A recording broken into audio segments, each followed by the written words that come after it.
Welcome to this lesson on regular past verbs.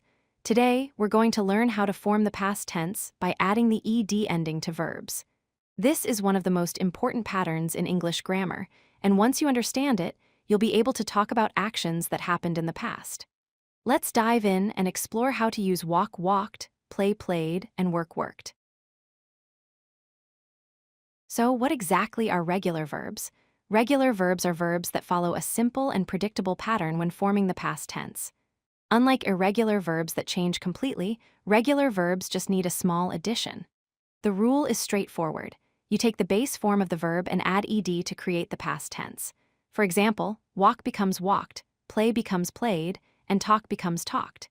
This consistent pattern makes regular verbs much easier to learn and use. Let's look at some basic examples to see this pattern in action. Take the verb walk.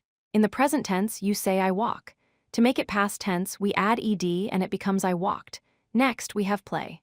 Present tense is I play, and past tense becomes I played. Finally, work follows the same pattern. I work in present tense becomes I worked in past tense. Notice how simple and consistent this is. Just add ed to the end of the base verb. Now let's discuss the first rule for forming regular past tense verbs.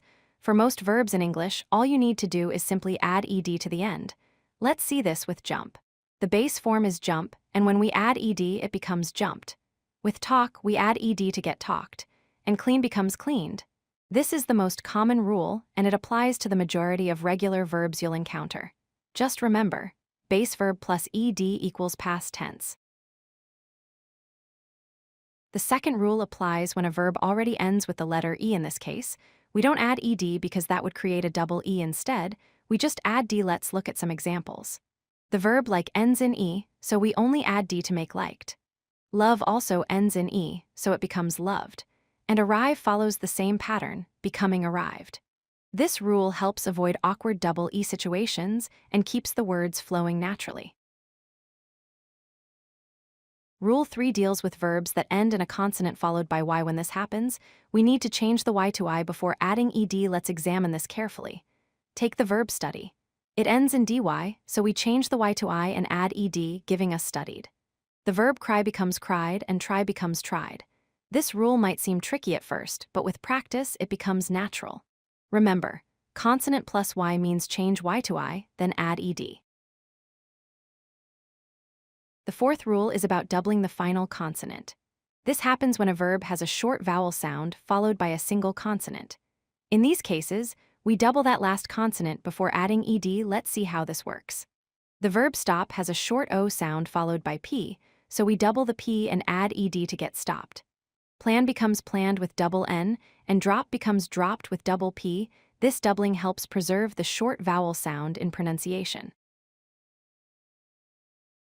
Let's quickly review all 4 rules we've learned today. Rule 1. For most verbs, simply add ed like walk to walked. Rule 2. If the verb ends in e, just add d like to liked. Rule 3. When a verb ends in consonant plus y, change y to I and add ed like study to studied. And Rule 4. For short vowel plus consonant, double the consonant and add ed like stop to stopped. Keep practicing these patterns, and soon forming past tense verbs will become second nature. Great job learning today. If you like this video, hit that like button and don't forget to subscribe. Visit codelucky.com for more such useful content.